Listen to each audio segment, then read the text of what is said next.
Well, hello, thank you for joining me today again on the Church History Trail. You're very welcome to the programme. Where we find ourselves today is at Castle Bellingham in Bellingham Village, and what you're looking at there is the gatehouse, which is very impressive. But I think even that you'll find the castle itself even more impressive, because this is it here. Absolutely fantastic. And the scenery around it is fantastic. Now, this is a hotel, but it's no ordinary hotel. It's not the sort of hotel where you just book a room. It's for functions. You can stay overnight, of course, but it's for weddings and stuff like that. And when you see the scenery, you'll understand why it is for weddings, because the scenery around here is absolutely beautiful. So, just gonna, the noise you can hear there is a wee man blowing the leaves, just in case you're wondering what that is. So I'm going to show you a wee bit of the scenery here.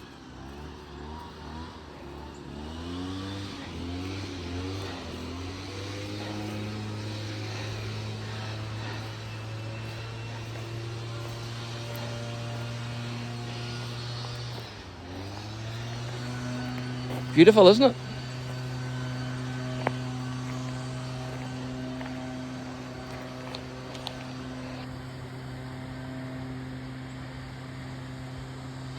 Absolutely beautiful.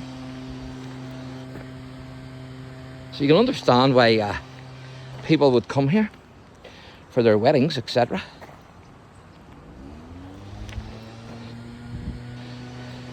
So I apologise for the wee bit of noise, but hopefully we will get out the gentleman's road. He has his work to do.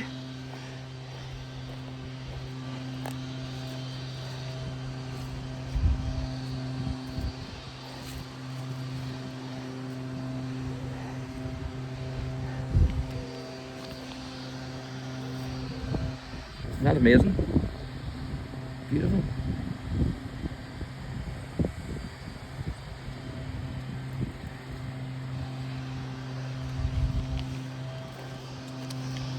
So this is the castle, as you can see.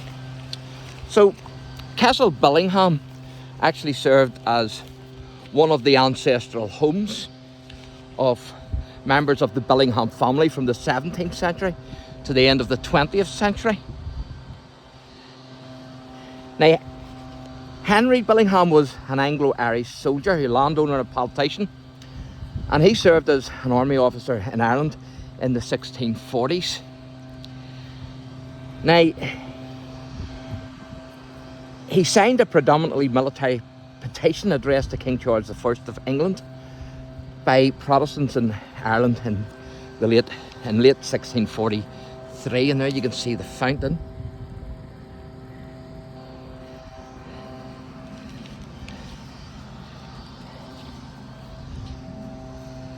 So I'm going to show you the waterfall here. You get a good view of the waterfall here.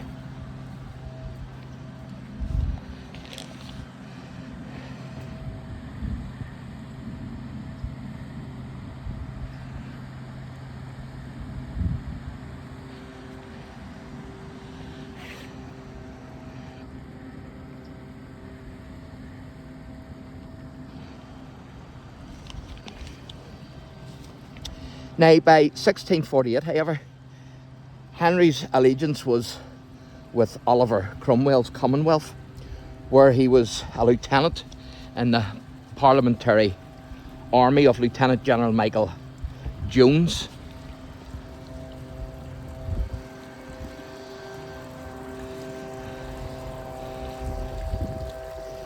He participated in the Cromwellian conquest of Ireland as a cornet in Colonel John Hewson's, I think it is, or Hawson's cavalry regiment. It's spelled Hewsons.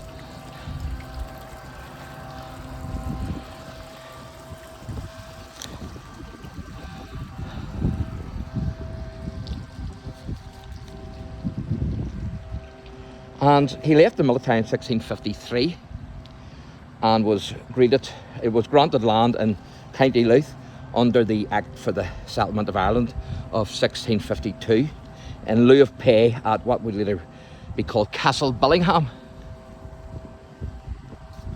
Now, some say that the land was actually purchased by a soldier, and then that the soldier actually purchased the land. It was then bought by Bellingham, Henry Bellingham. So wee bit of confusion there as to how he came by the land. One story is it was in lieu of wages. Another story is that he bought it of a soldier who got it in lieu of wages.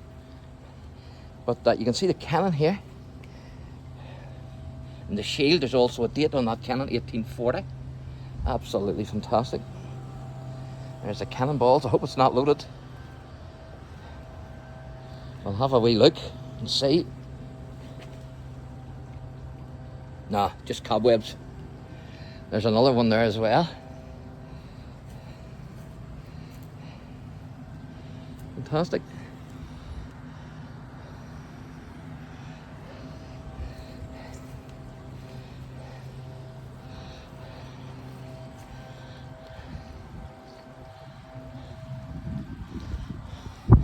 You can see the tricolour there flying, and of course that's the national flag of Ireland.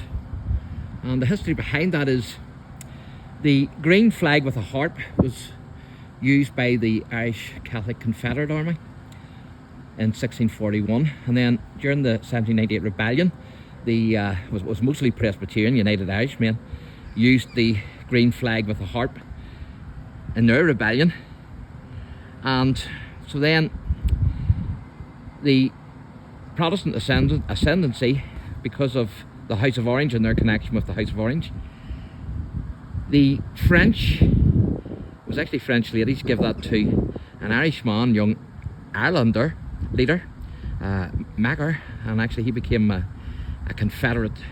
Union officer in the Union Army during the Civil War. But it was presented then to the people of Ireland, and the white was meant to represent the two coming together in unity and peace. So the green represents the nationalists, and the orange represents actually the House of Orange and the Protestants, and the white represents peace. So if you didn't know the history, that is the history.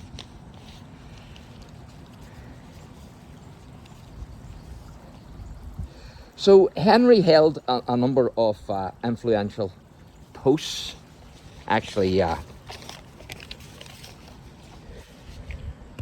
throughout the 1650s and also the 1660s. But I want to show you a couple of knights of armour.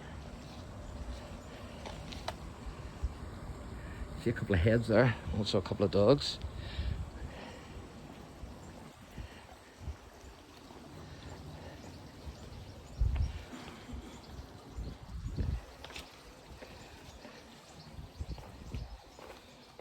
Bellingham Castle.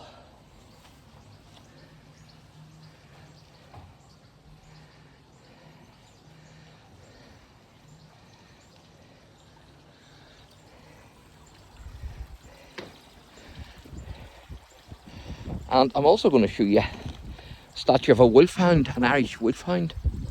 But there's actually two massive wolfhounds here, real ones, that when I came in at the start, actually ran at me barking, so I didn't know what was going to happen, where my leg was going to be chewed off, but they're alright, they're friendly enough. But so that's the statue there of the Irish wolfhound.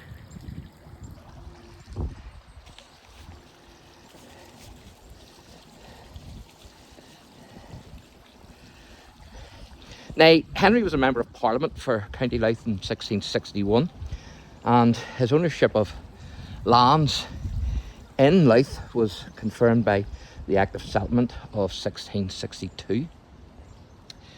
And in 1671 he was High Sheriff of Louth.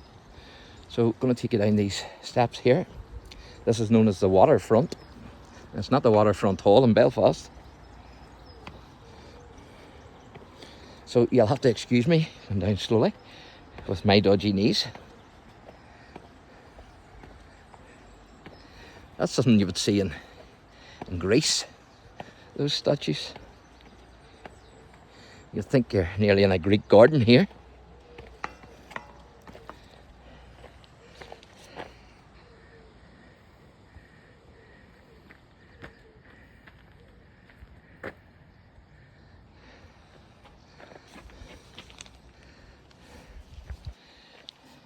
Now, Henry Bellingham married Lucy, I'll try and pronounce her name here.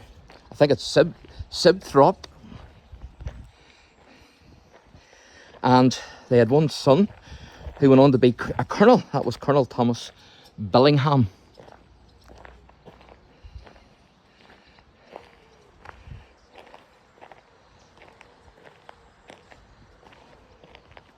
Now, Henry Bellingham died in 1676.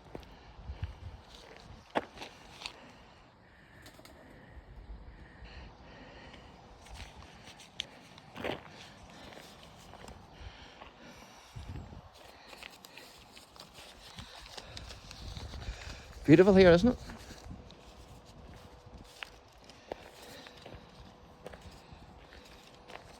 So, Colonel Thomas Bellingham, he inherited the castle, Bellingham Castle, and his late father's estates. Now, Thomas was born in 1646. He died on the 15th of September 1721. He was an Anglo-Irish soldier, politician like his father, and he was educated at the Cathedral School, St Patrick's Cathedral at Dublin, and also in Trinity College in Dublin.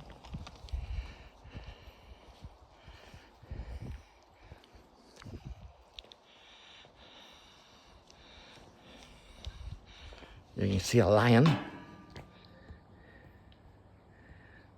a lion's head.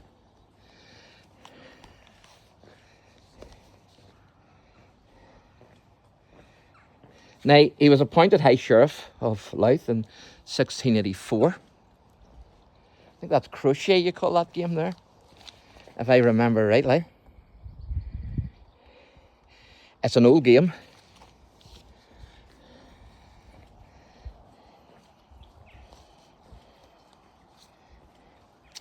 And following the Glorious Revolution of 1688, he actually fled from Ireland to actually live with his cousins across the water in Preston in Lancashire. Now, his house, Bellingham Castle, was actually burnt down by the Jacobites in 1690 or around that time. Certainly a beautiful castle, isn't it?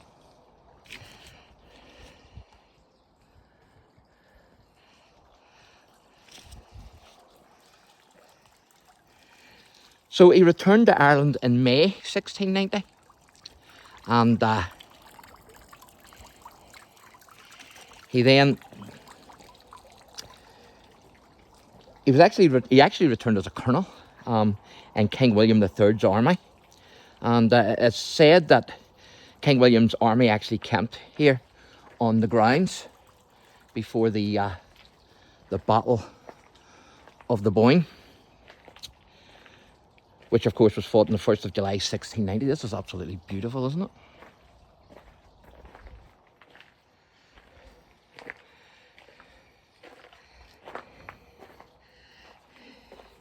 And of course his knowledge was invaluable to King William. He was a scout because he knew the area, so he was able to show the Williamite soldiers the way.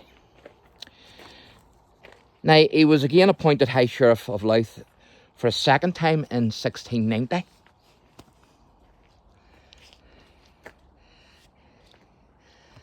After the war, he was elected as a member of Parliament for County Louth in the Irish House of Commons, sitting between 1692 and 1713.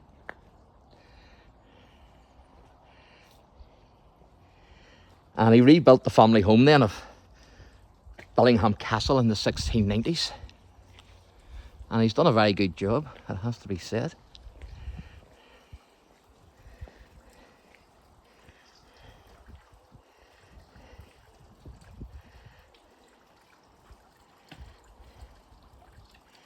Now, Brigadier General Sir Edward Bellingham, he was the last of the Bellinghams to live in the castle.